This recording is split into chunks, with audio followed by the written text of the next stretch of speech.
in my backyard at Picadilly Farm with Marcia and Jody. And we're here today to talk to Jenny and Bruce Worcester, who own Picadilly Farm. Woo! Woo! Let's see if I can most fun stop I've had all without day. falling off. Woo! Jenny, I'm going to give you my seat here because I know you have been busy all day long. I'll take it. And Bruce, come on over here and we'll just have a little chat here. And this is our daughter, Beckley. Hi, Beckley. Come on in. Hi, come on over, Beckley. You can stay right here. Sure. Okay. Yeah. So here we are, yes, in my backyard. And it's the middle of the day. You guys don't have anything better to do, right? Just sitting around. Just so I can see you. Yeah. They're right in the middle of their CSA pickup. Right. That's right. We are. Yeah. And I noticed that you have 8 items that are available for people to take, and they can take any items that they want. Well, that's right. The way we set up our community supported agriculture share is a mix and match share. Wow, that is So, great. And your vegetables look beautiful. Well, thank you. It's They been a really lovely look spring beautiful. and a very nice harvest. Yeah. And we find that a mix and match share really adds to people's satisfaction. Yeah. It's funny how every CSA does things just a little differently. That's right. And a CSA is community supported agriculture. So what you're doing is you're supporting the farmers so that they can make a living and provide excellent vegetables, local produce for you, and what else? Well, we raise hens for eggs, Uh-huh. and we do raise a little bit of meat, and we do a lot of community building. Mm-hmm. That's great. That's great. When we interviewed you for Monadnock Table, you had mentioned that you wanted a teeny little homestead farm. Can you tell us a little bit about that? I mean, what happened? You have this huge farmstead here. Well, more than 10 years ago, when Bruce and I started farming together, we were much more idealistic about what might be possible. And as the years went by, we realized we really wanted to make our living from the farm. Uh-huh. And so to do that, we had to sort of scale up our ambitions a little bit. And so here we are farming. It's about 40 acres of land, of tillable land, and we grow each year about 25 or so acres of certified organic vegetable crops. Wow, and certified organic, so that's really a big thing. If it's certified organic, that takes a few years to become certified, correct?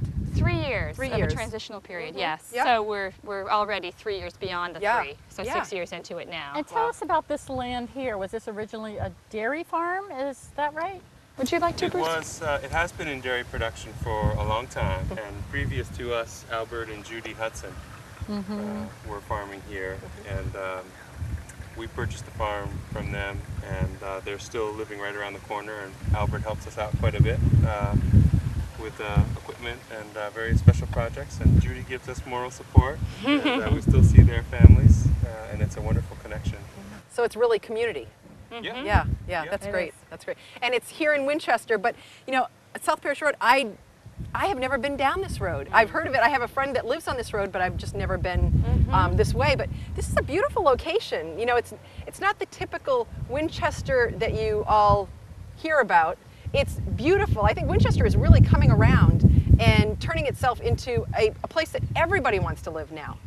Interesting. Well, we were newcomers to Winchester 6 years ago, and we were surprised to understand that Winchester is a rural community, but not really an agricultural community. Right. But of course, we met the Cheshire Garden folks and our other neighbors who do maple sugaring, and now Manning Hill Farm has opened, and we feel like down here there's a nice little nook of local agriculture happening. Right. I think there was a few years there that people forgot about agriculture. They just assumed that all of your fruits and vegetables just miraculously appeared on the shelves, and that your milk just came in a carton. It didn't come from a cow. You know that milk comes from a cow? Yeah. My goodness. We know Beckley that. knows all about that, though you don't have cows. We don't have cows, but Manning Hill Farm has our cows. Oh, We okay. buy their Yeah. milk, certainly. Yeah, so that's what's good about Winchester is it's been this, I feel like almost a sleeping community that has so much that it has to offer. So I think it's just Lots great of that you guys potential are doing it. in our community. Yeah. Absolutely. Yeah. Yes. And this plot of land is so unmonadnock-like. I mean, it's so flat. Yeah. It doesn't look rocky. It's you've really got something special here. These are prime agricultural soils. The Connecticut Yeah. River is just a half a mile Really? away from here. So beautiful land that's been in agriculture for many generations. And so, of course, we feel quite responsible to keep this land Right. in good condition, growing crops for long past our own tenure here. Yeah. So how do you plan to do that? Like, how do you enhance the soils? What do you do to take care of bugs or rodents or whatever, the things that you have to come up against? Well, there's a mixture of practices, but good and healthy soil will produce good and better crops with fewer problems from bugs and other diseases and those kinds of issues. So during our time here, we've been studying and learning about our property and our soil, how the crops grow in different places, where it's wetter, where it's drier. We've also done a lot of soil building activities by growing crops not for harvest, but cover crops that we then turn back into the soil. And over doing that for a period of years, we can build organic matter in the soil, which makes the reservoir of nutrients a little bit deeper and builds the organic matter in the soil, which is good. And we move crops around. With our CSA arrangement, we're growing about 40 different crops and 6 or 8 major crop families. And we move those crop families from place to place around the field, which helps us to change patterns that can end up with disease problems and nutrient problems as the different crops move around to different places. So I think that those combination of paying attention to these stewardship practices help. And now that we've got some chickens running around the farm, they're giving us some fertilizer too as we move Are they from free place to range? place. Do you let them go out into the? They range in a section of portable electric fencing. So we Oh, have these sort okay. of movable rectangles Yeah. with a covered wagon inside where Right. they I've can seen them. Yeah. roost at night and where they lay their eggs. So we can choose where we put that coop. Where And, you need it fertilized the most. Yeah, where we need to fertilize, and also we don't want to have it right where the crops that we're about to harvest are, to keep the chickens separate from the harvest. But after the harvest, then we can bring in the chickens, they can eat up some of the bugs and take care of some of the crop residues and close the loop, as it were. Yeah. Yeah. Now, how does your business work? You have how many CSA members? We are offering CSA shares locally, and we also take shares back to the eastern Massachusetts area, which is where we farmed previous to now. So we're at about 700 CSA shares.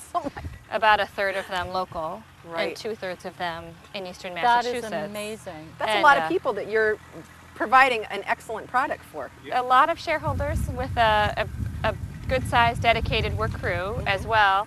And we like to do it in a way that maintains a small farm, family farm feel.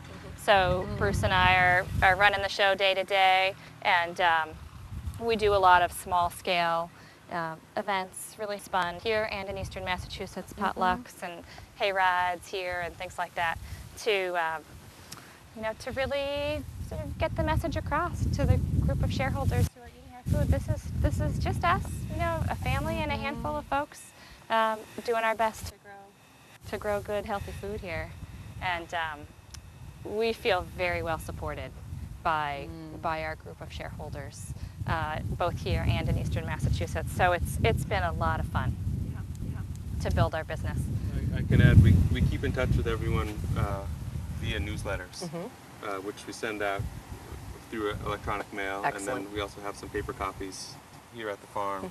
And we write some of the same things in the news. Different newsletters go out each week to the different groups.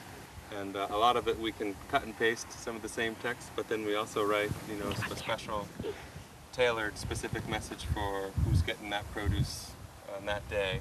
You say different groups. What kind of different groups? The groups being people coming here to the farm to pick up, or we have our 2 delivery days closer to Boston for the Metro shares. I see. Yes. So people get a lot of the same news, but then we custom write each section for them depending on what produce they're receiving and what happened the day before. Now, how do you have a summer CSA, spring and fall, and do you go through the winter? We don't. We are expanding the season little by little as we get more experience with some new houses that we were able to put up. I noticed those on the way in. Last year we did some cost sharing with the Natural Resource Conservation Service. And what is that?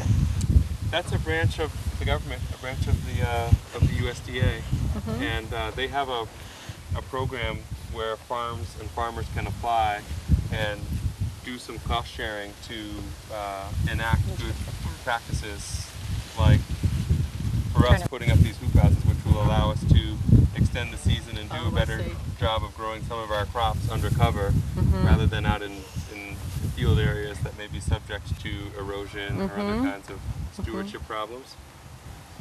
But there was another part of that question. I guess I was interested in the different types of people that you are reaching. You know, you're reaching the people all the way in almost in Boston. Yeah. Here, there was a third in Boston, a third locally, and then a third somewhere else. Is that? Did I catch that right? It's more like about 2/3 closer to Boston and Okay. 1/3 here. You were asking about the structure of the shares and how long the season goes. Yes, exactly. So we offer what we call a full season share that runs from the beginning of June through Thanksgiving, plus a chance to tack on a couple of extra pre-packed boxes in December, and a chance to have a shorter season in the summertime, just from the end of June through about the middle of September. So people can buy in for 25-week full season, 12-week summer season, a couple of extra boxes in the winter, and for the shares that we deliver closer to Boston, we have a 23-week share, and then a chance to extend for either 2 or 3 months after that. It sounds like you guys have a lot of options. It must be a lot to take care of, bookkeeping wise. We do have some administrative details to deal with, and I think that's been part of the surprise for both of us in running a business, is realizing, oh yes, we're not just farming. We're human resources, we're marketing, we're the whole kit and caboodle. So we've certainly taken some missteps and figured out a lot of things along the way. So when you were 15, both of you guys, what were you thinking that you were going to do when you were 15? I was headed to medical school. Were you? That lasted only a few years into college. I thought I might work for the United Nations. Yeah. But I wasn't sure. Well, so you like working with people? It sounds like beautiful. It sounds like both of you guys. You know, medical, United Nations. It sounds like you wanted to get involved. That's the main part of, I think, what you're telling me, actually, in saying that, because you didn't go that way. Right. But it sounds like you've made a big difference in a lot of people's lives, and you will in the future as well. So. So if anybody is interested in finding out more about your CSA or buying vegetables here, can they buy them just off the road? I mean, can they come in if they're not a CSA member? We dedicate our whole harvest to our community supported agriculture shareholders. Okay. Yes. So they do need to find out how to become a member. So how would they do that? Our website is a great place, www.piccadillyfarm.com, or phone call is great, 239-8718. Those are the best ways. Come by the farm. Yeah. We're here most of the time. And it really is huge. I mean, when we were driving in, it seemed like it was almost endless compared to most of the gardens that you see in this community. You know, they're like boom, boom, done. But this one, you're driving and driving and driving and driving and driving and driving. So we're very lucky with the gift of this good land. Great. Well, thank you for joining us today. Today we've been in my backyard at Picadilly Farm, CSA. And if you're interested in more information about In My Backyard, you can email us at inmybackyardch8@gmail.com. And we're happy to answer any questions. If you'd like to be a guest on our show, just let us know. And we thank you guys very much for joining us today. Thank you, Bruce. Thank you. Jen. So much. Yep. Thank you. Thank you. Thank you. And the pea eater. This is Beckley. Thanks, Beckley. Thank you. We love your All right. swings. So we'll see you again in my backyard. Okay.